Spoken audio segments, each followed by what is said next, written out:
Lindsay here, the Frugal Crafter. Today I'm going to show you how to do select die cutting and some other fun stamping techniques using supplies from our sponsor Rubber Stamp Tapestry. I'm going to be using their Aloha set and some of the other nautical designs they offer to make this really sweet card. So the first thing we're going to do is take a die cut, and if you don't have a die cut, you can totally cut all this by hand, but this is definitely a die cut technique I'm going to show you today.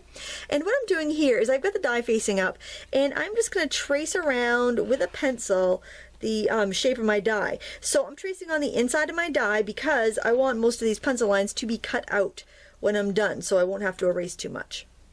Now we're going to do a technique where we're going to stamp inside and outside of the frame, and this is just to give us a guideline. So we can have some of our stuff going in the frame, and I'm going to show you how you can still use this die just to cut out the rest of the frame. It's really fun. So now that we have our guide in place, I also made this little embellishment of a little drink umbrella, and it was so easy to make. I'm going to show you how to do that too, so we can have this gluing and drying while we're waiting, and it's really simple. And I was inspired by a card on the Rubber Stamp Tapestry website for this, and they used a little cocktail umbrella, but I didn't have one of those. So what you want to do is take a circle of paper, and I'd say this is about 3 to 4 inches, probably 3.5 inches. And here's another tip. I found this really pretty paper by Can Company in a multi-stack, and I made an envelope, and then I cut this out of the extra paper, and I even have another scrap left over if I want to use that to embellish something else. So then after you do that, this is so simple, fold it in half and fold it in half again and fold those pieces back. Basically we're just making all kinds of little pie-shaped creases here. Fold this end back. There's really not much of a rhyme or reason. You're just basically trying to put as many little pie-shaped folds as you can. And because you can only fold a piece of paper 9 times, I recommend just kind of folding some pieces back wherever you can, just to get as many little folds as you can in your paper. I don't know what it is about 9 times, but something, there's, no matter how big of a paper you start with, you can only fold it like in half 9 times. I thought that was a very interesting thing. So here I'm opening up. I'm going to fold these back to their nearest crease.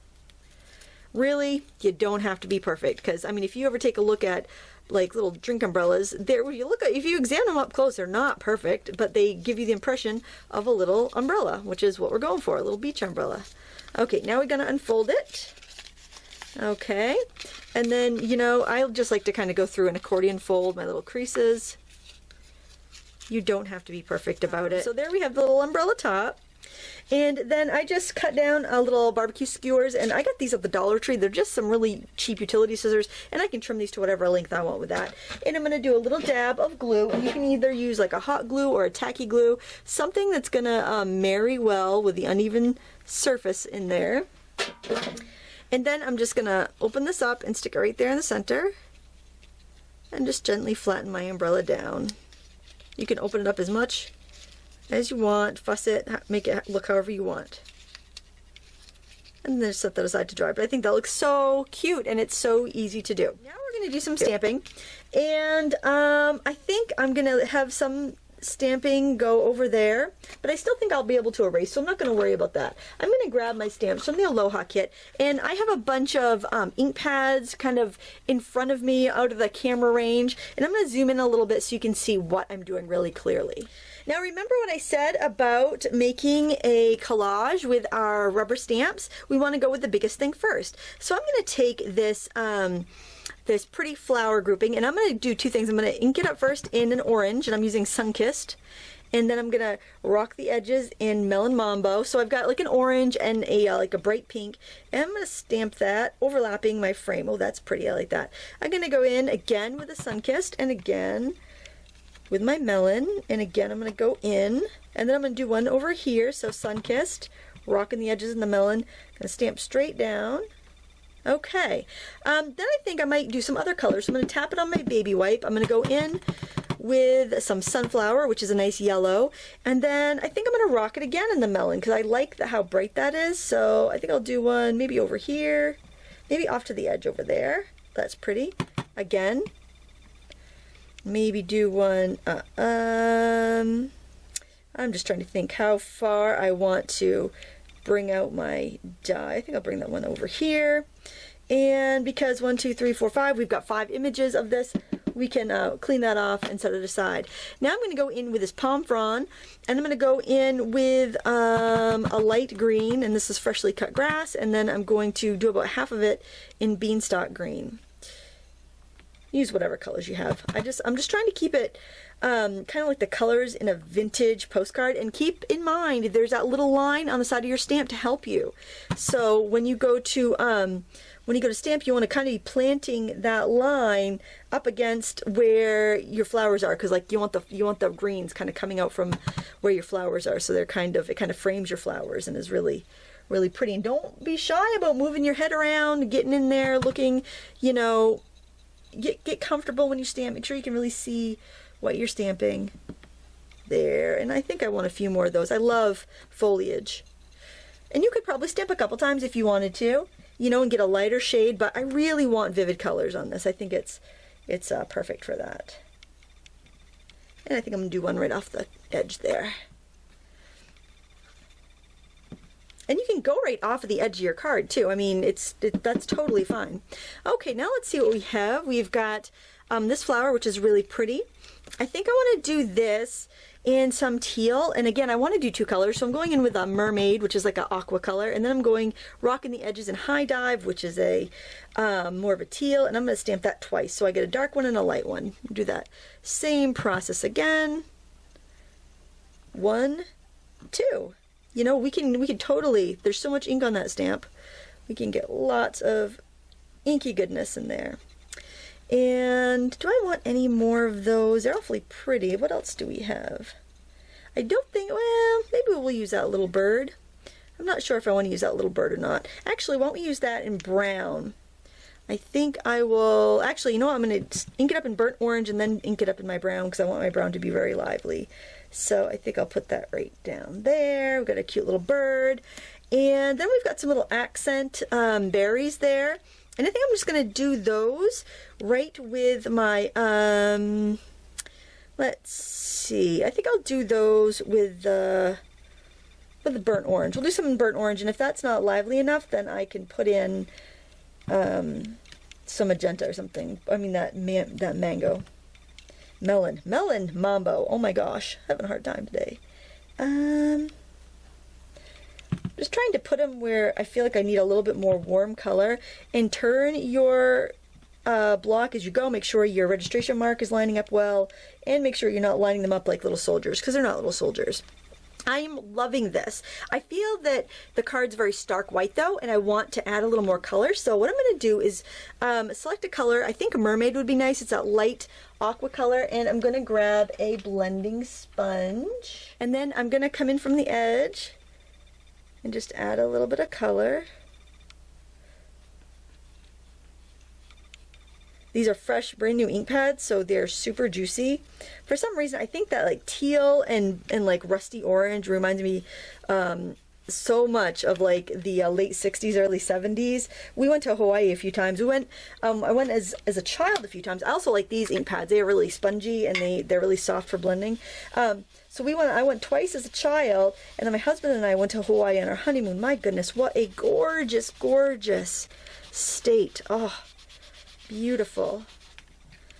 Go in there, and I feel like I might want a little bit of a glow of an orange in the middle. So I'm gonna grab a yellowy orange ink pad, and I'm gonna try, since I know I'm cutting this area away, I'm gonna ink up first with this sunflower color. Let me just see what that looks like. That's pretty bright. I'm gonna try, and I'm starting in the middle because I know it's gonna be bold, and I'm just bringing it out because I know that I'm gonna be cutting away a lot of that, so I don't have to worry too much.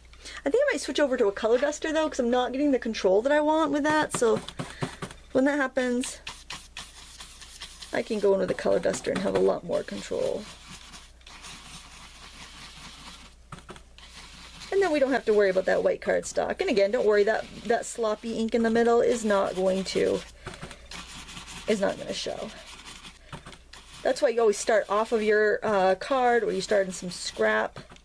And I pinch my bristles together when I want to really control it. Now I think I do want a little bit of that sun-kissed color, so again, very, very softly, just adding some of that. I know it looks a little scary right now, but don't worry, we're gonna be fine.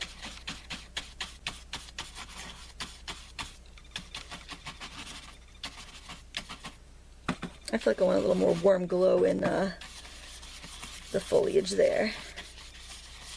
Okay, you probably thought I've lost my mind. Don't worry, we're going to be fine here. So now I need to get a little cutting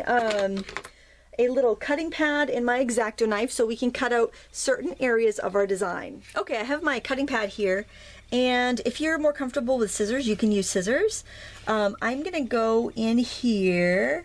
Now remember, we traced the inside of our die, so it's going to cut further in on that line. So I only need to cut around the items that are going to extend beyond that cutting line. I am not very good with a craft knife, just so you know. Now I think so our cut's going to cut on the outside of that line, so I need to come out a little bit there. I need to make sure I'm over enough there. I think I am. Oh, thank goodness I didn't cut too deep because I didn't open up my card. Open up your card before you do that. Oh my gosh, that could have been tragic. So this area here is going to not be cut. So what we need to do to ensure that is to put our die back on, and we are going to slide that right underneath. We're going to line it up with the pencil marks that we made. Okay, I have my magnetic platform on, so I think I'm going to be all right just to not tape it, and I think it'll stay pretty well. Oh, open up your card though, or you're going to cut through the whole darn thing. That wouldn't be good. All right. And that magnet's going to hold it in place for me, but use a little bit of washi tape or some low-tack tape if you don't have a magnetic platform. All right, and now we can see the magic. There we go. I think I was getting sticky on my platform. And look at that. You have that perfect selective die cutting, and people will be like, how in heck did you do that? And you can tell them or not. Up to you. Send them to this video if you want. All right, so that's really fun. And so now we have our little opening. So I thought it'd be fun. We could put like a vintage postcard in there, or you could put a like a picture from like a honeymoon if you want to. I just think that's really, really fun. I'm going to adhere that down, and it'll take away my little scratchy marks from when I accidentally almost cut through the whole thing, which is always good when you can hide your mistakes. Center that in there. Before I press it down, I'm just going to close the card, make sure it is centered up. Now you could actually seal it up, put a little acetate in there and make that a shaker card. That would be really cute. I am going to snip this a little bit shorter because it's a little long. I'll show you how easy these work. Just a buck at the dollar store. They were with a floral stuff, so I'm assuming it's like some sort of floral supply. So what I'm going to do is I'm going to put a little dab of glue on the tip and on the end, and I'm going to use my hot glue, but you can use any sort of you know, thick marrying glue. And I like how it kind of goes over.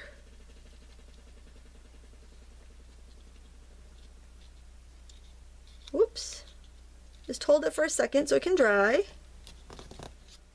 Now another fun embellishment I thought we could do is to do a little postoid and just kind of tuck it over here, because I think elements clustered look really nice together. And I'm just going to do a little bit of glue on the edge to adhere it, and that is that for a fun, quick little card. So again, you could put some acetate behind the window, put some shaker stuff in it if you wanted to, make it a shaker card and write on the back, or you could also ink the edges of that postcard to make it stand out a little bit more. But I just think it's a really fun effect, and you got room up there for a little sentiment if you want to. You don't have a heck of a lot of room to write in the inside, but something that's kind of fun to do is just to write around the border and make a little note like that. Or again, put a photo in it or whatever you like. I want to thank you so much for watching today. Please check out our sponsor, Rubber Stamp Tapestry. You can find them online at www.pegstamps.com and check out the video description for a handy coupon code. Thank you so much for watching. Until next time, happy crafting.